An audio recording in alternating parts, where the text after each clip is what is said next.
this is BroncoJuggalo, and it is time for Star Wars Episode 2, Attack of the Clones. We're gonna do this right here, right now. Praise! From 2002, directed by the man himself, George Lucas, which a lot of people gave him shit over this movie. I personally think they should shove it up their ass, because I like this film.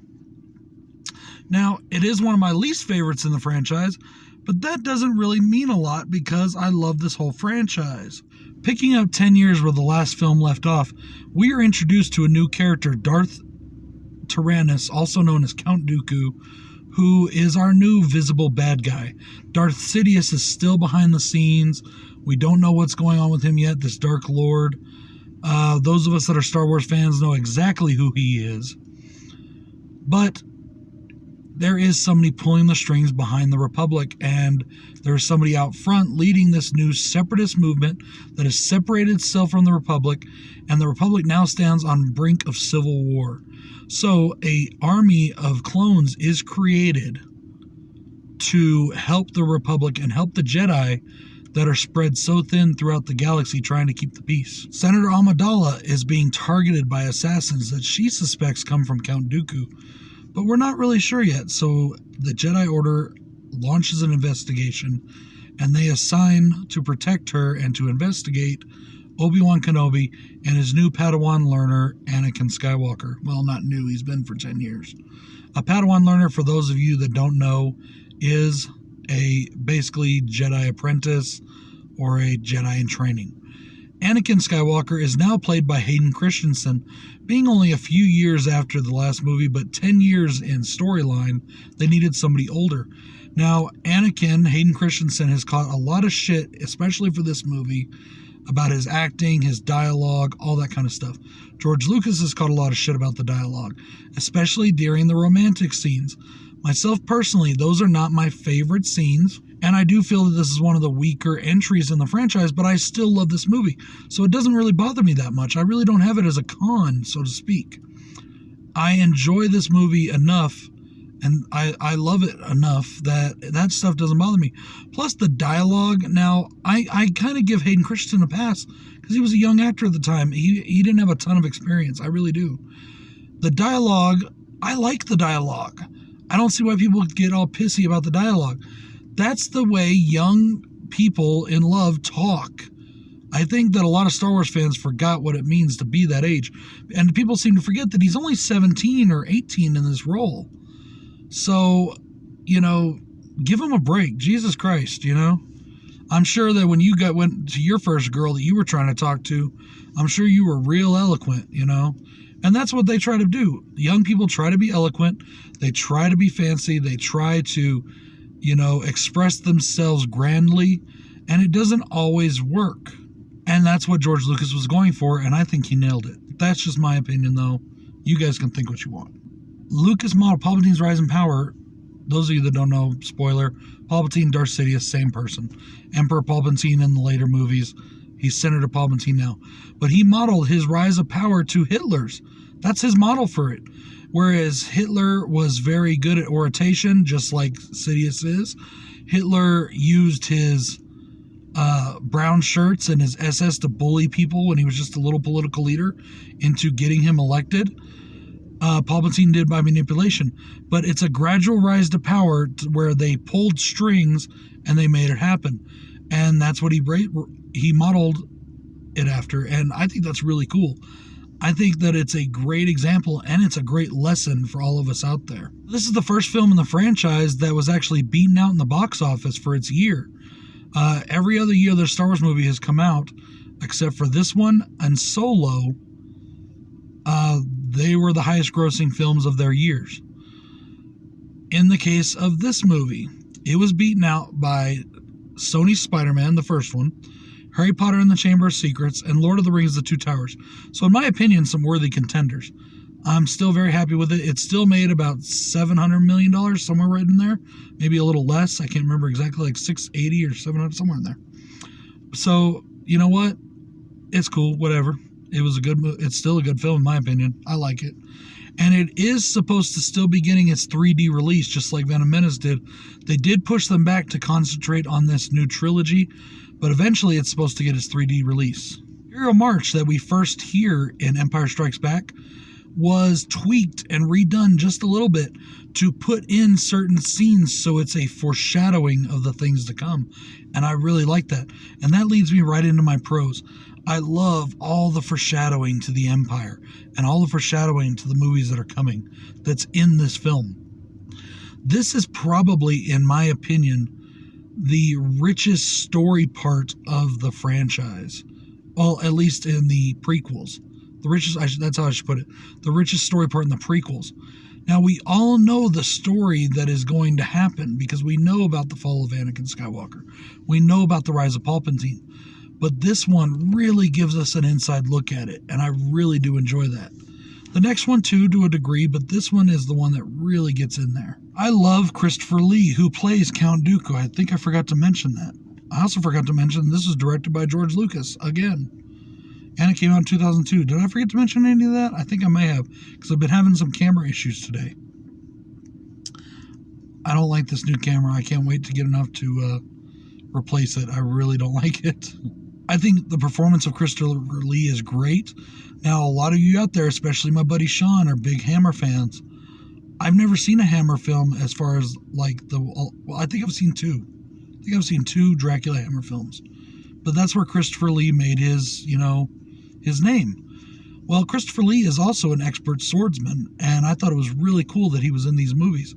Now, at his age, he didn't do a lot of swordplay himself, but he did help choreograph it, and I thought that was really awesome. This was not my first actual introduction to Christopher Lee, but this was the role that I gravitated towards because this is the first role I really saw him in, and that I really was invested in. So I really enjoy Christopher Lee in this film. Speaking of Christopher Lee and his swordsmanship, I love the duel with Yoda. Some people have criticized it. I think it's amazing. Great CGI. They did an awesome job. And speaking of CGI, I love all the worlds. I love all the CGI worlds we get in this. George Lucas himself said there's only so many places on the planet you can film. And they did film in a lot of those places. They filmed in Tunisia. They filmed in New Zealand. They filmed all over the place. But some of these worlds had to be digitally created, and I thought they looked amazing. Especially Camino. I love the water world of Camino. Looks so cool. I love the bounty hunter fight and the bounty hunter chase scene through space. I think that's a lot of fun. It's really cool, and I love the effects of it. Especially those seismic charge effects. I thought that was really cool how they did that. I don't know if anybody noticed, but there's a Nintendo Easter egg in this movie, and I think that's awesome. Up on one of the screens in the bar that Anakin and Obi-Wan chase a bounty hunter into, up on the screens there is pod racing going on. Well, then the pod race stops, and it shows a bunch of names across the screen. That is actually the end race scene. If you look at it closely, you'll notice that is the end race scene from the Pod Racer video game from Nintendo 64. The one that they actually sold with a Nintendo the first time that any Nintendo was put out black, because they were all that grayish Nintendo color, that like off-white, beige, gray color, whatever. This one was black. The first time a Nintendo system ever been made black. And I fucking loved it, and that's the one I got. I asked my mom for that. I was like, I don't know how old when that came out. 15, 16, something like that. However old, well, no, you know what? I would have been about 17 because that was the year I got arrested. And I spent some time in jail that year. Yeah, I'm not going to go there. But yeah, okay, I remember now. And, yeah, my family, we didn't have a lot growing up, but so my mom would be like, okay, if I get you this, you're not getting anything else. Well, because I spent some time in jail, I ended up not getting it for quite a while after that. Music in this film, I forgot to mention this in the last one. I love John Williams. I love all of his scores, but I loved in the last one how he added vocals to it. He added a choir, and I thought that was really cool. In this one, I love the music that he created just for this film because it sounded so deep. It's maybe the second best in the franchise compared to the original. I love the soundtrack of this. I love the music. I think all of the songs just fit this movie so well. And they do such a good job of helping move the story along. I've heard people talk about the pacing of this film. I don't have that problem. The music in this movie just keeps that story moving, and I love it. I have no problem with the pacing in this movie. I like the pacing. I love this film. It's so much fun. Now, as I said, I don't love it as much as some of the others, and I'm not going to tell you where it ranks. You can actually go and look at my first Star Wars ranking. I put up a Star Wars ranking way back when I got, when I started my channel, because I wanted to rank these movies, and Last Jedi had just come out. And yeah, that was kind of controversial, but hey, fuck it, I don't care. Last thing I want to talk about is Hayden Christensen. Now, as I said, so many people give him shit over this role. I didn't mind his performance for the most part. He did have some, kind of a little bit bad acting in those romantic scenes. But I want to say this about Hayden Christensen, and he gets way better in the next film. I think he does such a good job in the next movie. But in this movie, I have never seen an actor that can betray rage and anger like he can. And I know this is going to sound totally gay, but it's something about his eyes. He just has these amazing eyes that can portray rage so hard. And oh my God, it's creepy as hell. When you look at him and when he's angry in these movies, you can see how he could become Darth Vader. You could see the anger that fueled him, and he just does such a good job portraying it. In the movies, in this movie, when he kills all of the Tusken Raiders that kidnapped his mother, and then when he's talking about it afterwards, you can feel his hatred. I sit there like, I feel like the Emperor going, I can feel your anger. Yes, let it flow. Take your Jedi weapon. Strike me down. I can feel it. I can just feel his anger and hate in these movies. And especially in those scenes. And those scenes are so good to me. I love those scenes. And you can feel the internal struggle going on inside of him. You can just feel it. Guys, I like this movie. I know it gets a lot of shit from people, but I like this movie. It's not as hated as it once was, but I like it. I hope you guys enjoyed this review. I know it's a little hodgepodge. I had some camera issues. I'm also on a time crunch. I have a surprise for my wife. We are going to go to Colorado for the weekend for our 10th anniversary to visit my mom, drop some kids off on her, and have a good time for our anniversary. Thanks to my mom for helping make that happen. And there was something else I wanted to mention. I can't remember what it is right now. Oh, I remember. I reached 800 subs. I'm actually like 804, so thank you guys very much. I truly appreciate that. To all my new subscribers, welcome aboard. Thank you very much. Somebody I want to give a big shout out to is John Kyle Stanton. Thank you, sir, for having my back. You're awesome. Thank you to Corey. Dude, you're awesome. You know why I'm thanking you. Much love to you, brother. And to Scott Berlin, one of my Patreons, one of the members of the Horror Mob, and just an awesome dude who I can't tell you everything he's done for me. He's such a good guy, and thank you so much, Scott. I truly appreciate you. Guys, that is it for this episode of my Star Wars reviews. Don't worry, episode 3 will be coming soon. I'm going to try and do 2 of these a week at least, leading up to the new film, so I get them all out of the way and done before that film is here. And then we're going to review that movie, and we're going to rank them all.